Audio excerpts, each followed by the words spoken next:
Je te propose de passer sur une partie où tu vas peut-être les guider un peu, parce que là, tu as parlé de l'importance d'identifier ses émotions. Mmh mh. Et donc, est-ce que les gens, il y a un moyen, comment est-ce qu'ils peuvent apprendre à identifier correctement leurs émotions? Qu'est-ce que ça peut apporter d'identifier correctement une émotion par rapport à juste la vivre, mais pas la nommer? Ou la nommer, mais pas correctement?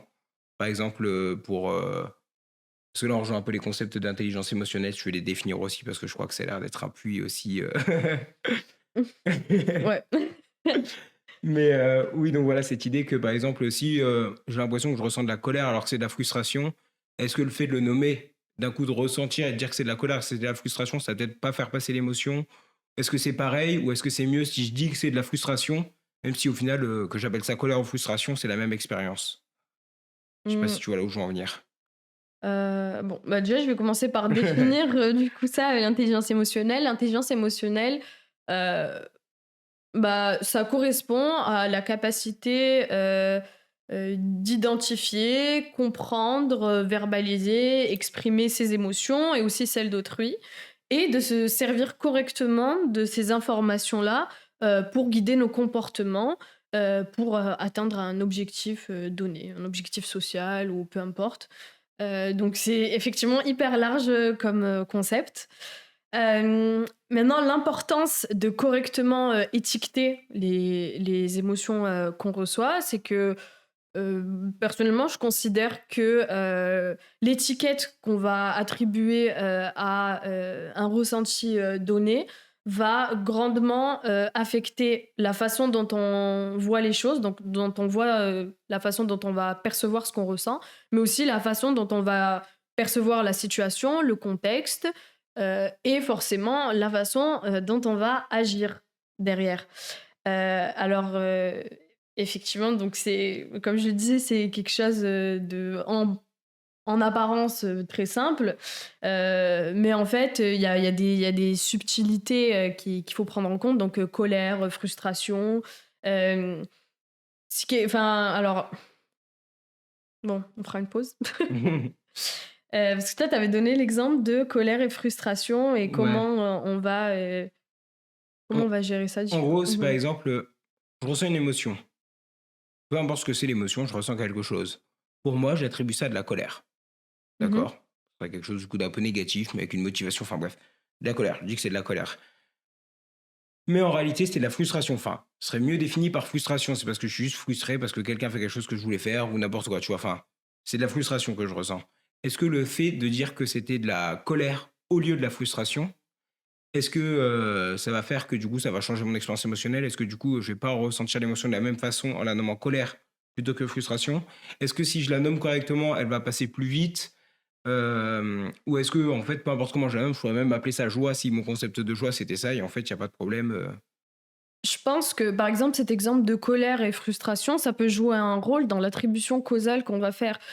Si on est frustré par, une situation, je pense que c'est plus simple de, se remettre entre guillemets «soi-même en question», de se dire: «OK, je veux quelque chose que je n'ai pas obtenu». C'est plutôt: «Je veux quelque chose Mmh. que je n'ai pas pu obtenir, comment je vais faire pour l'obtenir?»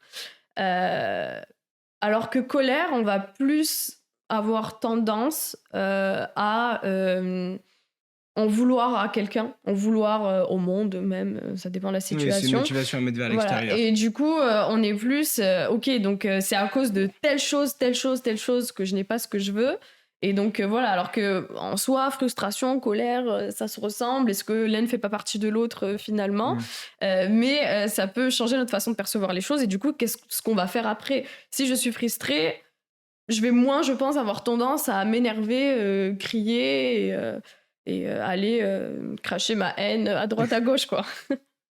Et donc comment est-ce que les gens peuvent faire pour, mieux identifier leurs émotions? Est-ce qu'ils doivent apprendre du juste se renseigner pour apprendre plus de mots, plus de concepts, de façon à avoir par exemple colère, frustration et d'autres variantes, plutôt que de rester sur juste, je suis heureux, je suis triste et je suis en colère? Ou est-ce qu'ils devraient plus se concentrer plutôt que sur nommer, ils devraient plus se concentrer sur ce qu'ils ressentent et essayer d'identifier, au moment où ils ressentent quelque chose, même s'ils le nomment pas forcément, par rapport à quelle situation ça correspond? Est-ce qu'ils devraient faire les 2 ou? Bah, faire les 2 forcément. Après, la terminologie, je pense que la définition que peut avoir tout un chacun d'une émotion donnée, elle peut varier légèrement. On n'a pas tous la même perception de ce que c'est que la colère, la frustration ou autre. Donc, c'est peut-être pas tant le plus important, le terme. Je pense que c'est important d'identifier en fonction de notre définition qu'on se fait nous, donc de savoir ce qu'on ressent, même si moi je vais appeler ça colère, toi peut-être tu peux appeler ça joie, mais au final on a la même décision, Mmh. donc bon. En tout cas, quand ça nous concerne nous-mêmes, après quand il s'agit de l'exprimer aux Mmh. autres, là bien sûr c'est plus important d'avoir la bonne définition et le bon terme.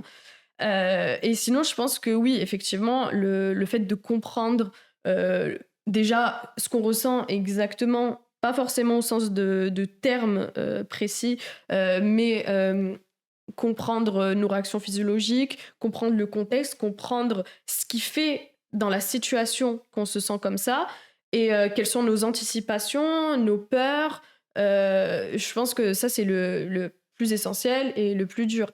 Après là, c'est un petit peu les concepts de base Mmh. des TCC. Je pense notamment en thérapie cognitivo-comportementale, c'est l'une des premières choses qu'on fait.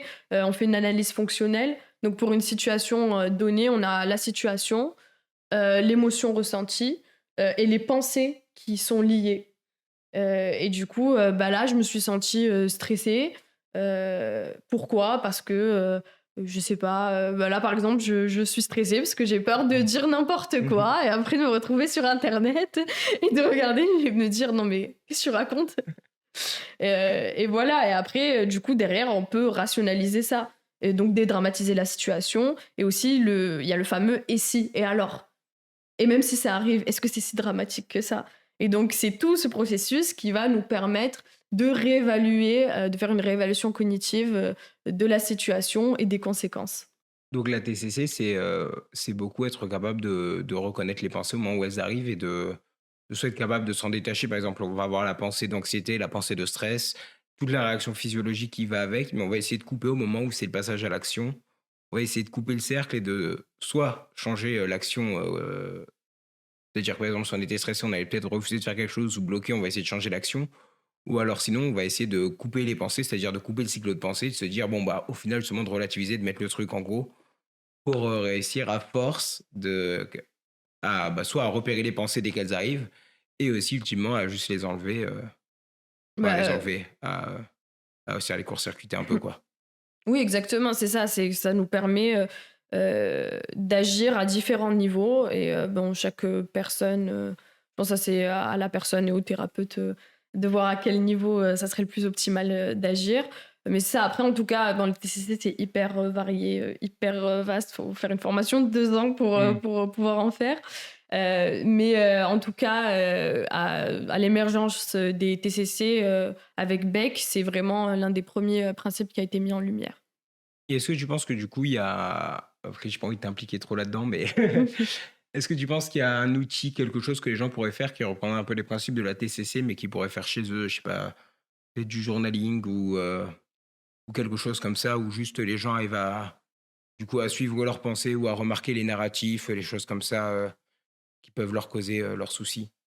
Bah, justement, bah, en TCC, c'est ça le but, c'est de donner les outils, aux personnes, pour qu'elles deviennent entre guillemets «leurs propres thérapeutes». Donc par exemple, ce travail-là, dont je parlais, au début, les gens, je sais que ils le font en séance avec le thérapeute, parce que surtout dans un cas par exemple de troubles anxieux, des troubles dépressifs, c'est dur pour quand on est dans un état Mmh. d'anxiété, quasi permanent, c'est dur de se dire: «Ah, à ce moment-là, j'étais stressé parce que cette situation est arrivée et j'ai eu ces pensées-là». Donc il y a tout le travail, enfin d'apprentissage à identifier, en général, du coup, c'est ce que font les thérapeutes, et après le but, c'est que la personne, le fasse elle-même et donc automatise cette détection, des émotions, et des pensées.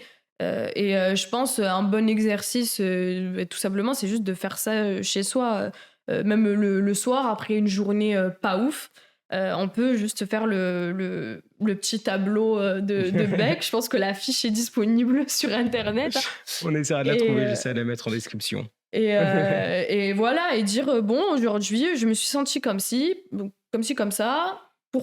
Qu'est-ce que j'ai ressenti dans mon corps? c'était quoi la situation, et surtout essayer d'identifier les pensées. Et après, c'est facile à dire, hein, Mmh. je pense, mais très difficile à faire, comme je disais, surtout dans des cas de troubles des émotions. Mais je pense que c'est un bon exercice. Le journaling, c'est un très bon exercice aussi. Coucher sur le papier, ses pensées, ça nous aide aussi à structurer, à avoir un certain recul dessus, et à se poser, à les questionner. Donc ça aide pas mal. Mais après, même pas forcément les écrire, juste y penser. Je pense que l'un des premiers points sur lesquels on peut agir, dans notre quotidien, c'est, juste de penser à ce qu'on ressent. Parce qu'on est souvent dans le speed, on fait, plein de trucs et on essaye de supprimer nos émotions pour, dans une logique, d'être plus productif et performant, mais en réalité, c'est absolument pas optimal, hein, je pense qu'il faut s'écouter et il faut réfléchir à comment on se sent. Vraiment, c'est hyper Mmh. important de juste réfléchir, de se poser: «Est-ce que là, je me sens bien? Pourquoi? Si je me sens pas bien, pourquoi je me sens bien aussi?» Il faut pas du tout se concentrer sur les émotions négatives, pas, que sur ça, je veux dire. Faut aussi, mettre en valeur les moments où on se sent bien et pourquoi, et pour garder, ce contexte-là et essayer de le reproduire. C'est vrai ça. Je sais plus qui c'est qui parlait de ça, qui disait que justement lui, il tient un journal, mais il tient pas un journal de quand il faisait, de quand il a des moments durs. Il tient un journal de quand il a les moments qui vont bien et comme ça, il note tout ce qui a fait que sa journée allait bien. Ça peut être des habitudes et cetera et comme Mmh. ça, dès qu'il va mal, il sait juste ce qu'il a réimplanté parce qu'au moment où il avait ces habitudes-là, qu'il avait cette façon de vivre, ben il allait super bien et donc il va justement, quand il va mal, retourner sur le bien. Alors qu'on a tendance à faire l'inverse, écrire le mal quand on est dans le mal ou même quand on est dans le bien, penser au mal qu'on vient d'avoir, mais on se concentre pas sur ce qui fait, qu'on était bien à ce moment-là. Oui.